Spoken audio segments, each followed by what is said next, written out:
నిన్న రుణమాఫీ జరుగుతుందని పోతే కాంగ్రెస్ నాయకుల ముఖాల్లో ఆనందం ఉన్నది తప్ప రైతుల ముఖాల్లో ఆందోళన ఉన్నది.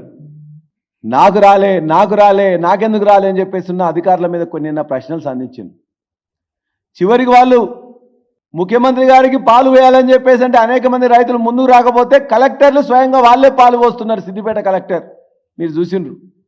రైతులు ముందుకు రాకపోతే అధికారులు, కలెక్టర్లు, పోలీసులు మొత్తం కూడా పాలు వేయాలని చెప్పేసి అంటున్నారు. రైతులకు స్వయంగా ఆనందం కలిగించింది కేసీఆర్, ఆందోళన కలిగించింది కాంగ్రెస్ ప్రభుత్వం. డిసెంబర్ 9 ఇస్తాన్నారు, మాట తప్పిండ్రు. అదేవిధంగా మార్చి 30వ తారీఖు ఇస్తాన్నారు, మాట తప్పిండ్రు. మళ్ళా ఇలా ఆగస్టు 15 ఇస్తా అని చెప్పి 6,000 కోట్లు 20% కూడా ఇవ్వకుండా పెద్ద సంబరాలు. ఆ అడ్వర్టైజ్మెంట్లు, ఆ యొక్క మాటలు, ఒక మంత్రి మాట్లాడింది ఇంకో మంత్రి మాట్లాడారు, ఒక నాయకుడు మాట్లాడింది ఇంకో నాయకుడు మాట్లాడారు. లెక్కలు తెలియవు, వాళ్ళ అవసరాలు తెలియవు, బూతులు మాత్రం తెలుసు, ఇష్టం వచ్చినట్టు మాట్లాడుతూ ఉంటారు.